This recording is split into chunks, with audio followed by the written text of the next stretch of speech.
नमस्कार मित्रमैत्रिणींनो, आपण वाचत आहोत छत्रपती शिवाजी महाराज हे पुस्तक.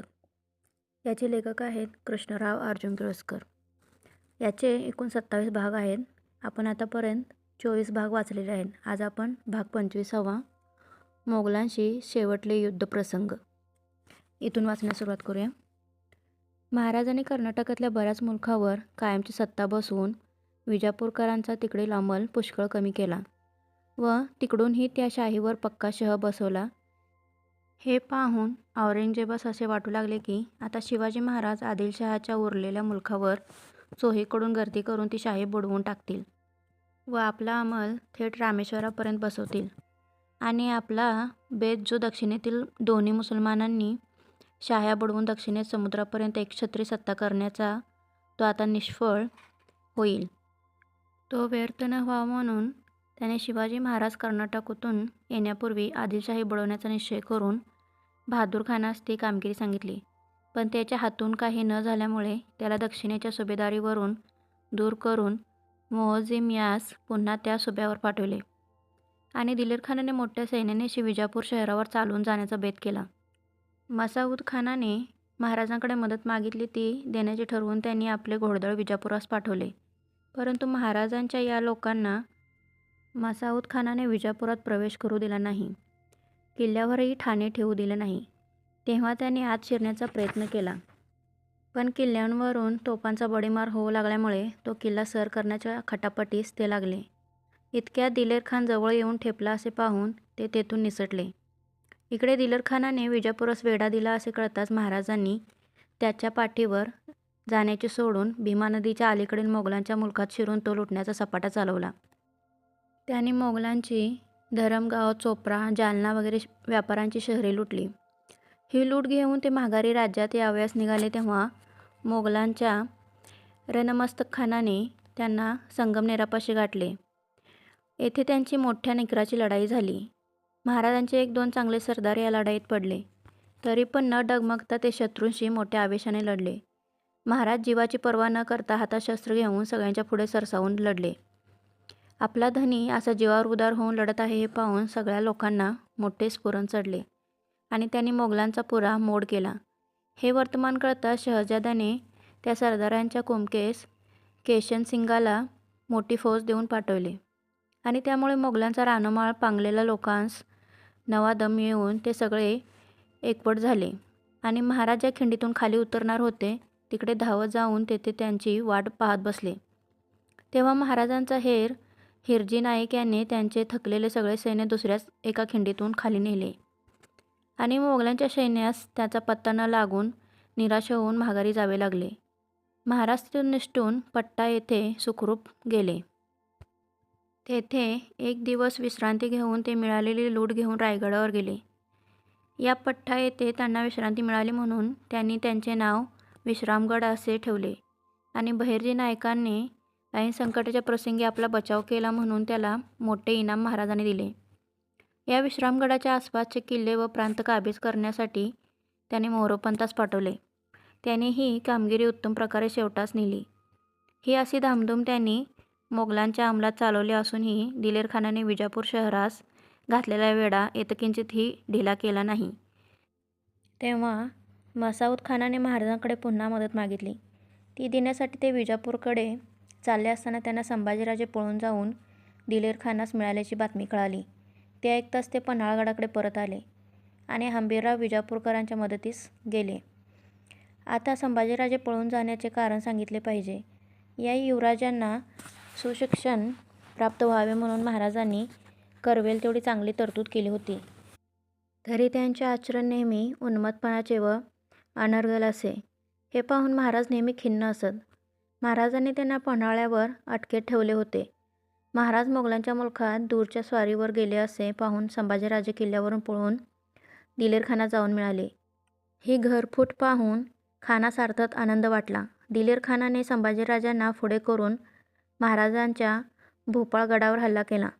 त्यावरील लोक युवराजांना पाहून दचकले व शत्रूंवर तोफा सोडाव्यास त्यांचा हात वाहिना. त्यात आणखी खुद्द युवराजांनी किल्ल्यांचा हवालदार फिरंगोजी नरसाळा यास असा धमकीचा निरोप पाठवला की दरवाजा उघडून किल्ला ताब्यात दिला नाहीस तर तुझा शिरच्छेद करू. हा निरोप ऐकल्यावर तर किल्ल्यावरच्या लोकांना मोठी दहशत पडून ते वाट फुटेल तिकडे पळत सुटले. तेव्हा फिरंगोजी नरसळा निरुपाय होऊन किल्ला सोडून गेला. किल्ल्यावर सापडले तितके लोक मोगलांच्या लोकांनी कैद केले. दिलेरखानने तिथे येऊन 700 योद्ध्यांचे डावे हात तोडून त्यास गुलाम केले. हे क्रूर क्रम संभाजीराजांना मुळी पसंत वाटले नाही. भोपाळगडावर मोगलांनी हल्ला केल्याचे ऐकून महाराजांनी त्यांच्या रक्षणार्थ सैन्य पाठवले, पण ते तेथे जाऊन पोचण्यापूर्वी शत्रूने तो किल्ला सर करून त्यांची पूर्ण नासधूस केली होती.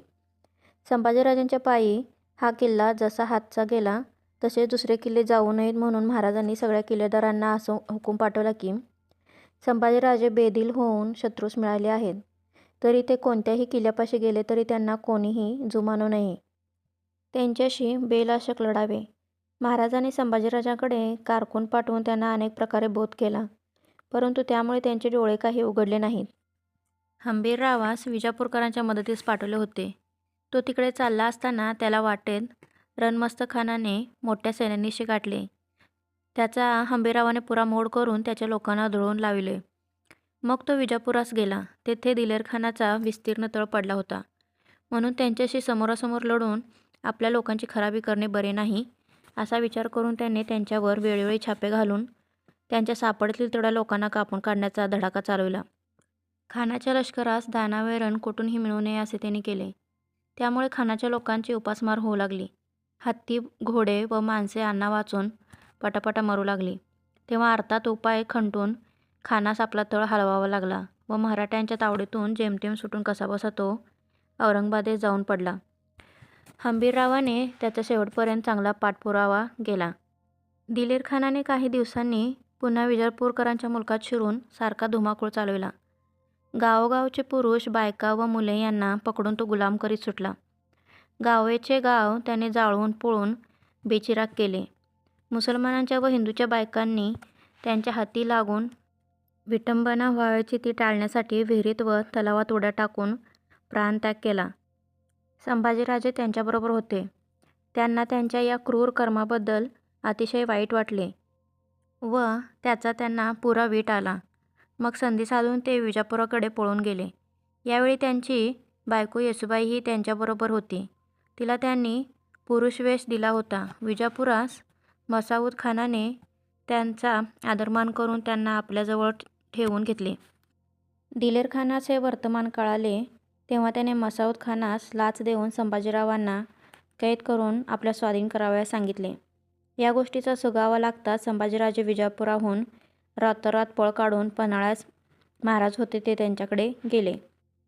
महाराजांनी त्यांना आपल्या हाडवैऱ्यांच्या गोटात पळून गेल्याबद्दल पुष्कळ दोष दिला आणि पुनरुपी त्यांनी असे करू नये म्हणून त्यांना पन्हाळ्यास सक्त कैदेत ठेवले व त्यांच्या खर्चास 3 लाख रुपये उत्पन्नाचा तालुका लावून दिला. हंबीररावांनी दिलेरखानाच्या पाठीस लागून त्याच्या लोकांना कापून काढले आणि त्याला औरंगाबादाकडे पिटाळून लावले. याप्रमाणे मोगल सैन्याची पुरी खराबी होऊन दिलेरखानास परत जावे लागले आणि त्याच्या कचाटीतून विजापूरकर सुटले. हे संकट महाराजांच्या मदतीने टळले म्हणून त्या सरकाराकडून त्यांना एक कृतज्ञतादर्शक पत्र आले. त्याचा योग्य जबाब पाठवून महाराजांनी त्यांच्याशी पुढीलप्रमाणे तह ठरवून घेतला. 1. कोपल व बेलवाडी या सभोवतालचा मुलूक महाराजांच्या स्वाधीन करावा. 2. द्रविड देशातील जो मुलूक त्यांनी काबीज केला आहे त्यावर विजापूर सरकारने हक्क सांगू नये. 3. तंजावर वगैरे प्रांत शहाजी राजांच्या जहागिरीत मोडतात, त्यावर आदिलशहाने कोणत्याही प्रकारचा ताबा चालवू नये, तर त्यावर महाराजांचा पूर्ण अंमल चालावा. आणि 4. प्रसंगोपात एकमेकांनी मदत करावी. याप्रमाणे कर्नाटकातील व द्रविड देशातील प्रांतावर शिवाजी महाराजांचे प्रभुत्व आदिलशहाने कबूल केल्याचे वर्तमान व्यंकोजी राजास कळले तेव्हा त्यांना अतिशय विषाद वाटला व आपले स्वतंत्र आता अगदीच नष्ट झाले असे त्यांना वाटू लागले. आधीच महाराजांनी त्यांच्यावर रघुनाथपंतांचा शह पुरा बसवून त्यांच्या जहागिरीची बहुतेक व्यवस्था आपल्या हाती घेतली होती. त्यात आणखी विजापूर सरकारने या जहागिरीवर आपला काही एक ताबा चालू नये असे सदरीलतहात कबूल केल्यामुळे त्या सरकारकडून मागेपुढे मदत मिळवून आपण आपल्या बंधूच्या शहातून मुक्त होऊ अशी आशा त्यांना होती, ती समूळ खुंटली. हे लक्षात येऊन ते विरक्तासारखे वागू लागले. त्यांच्या वृत्तीत जो हा पालट झाला त्याविषयी रघुनाथ पंतांनी महाराजांना कळवल्यावरून त्यांनी त्यांना बोधपत्र पाठवून त्यांची समजूत घालण्याचा प्रयत्न केला.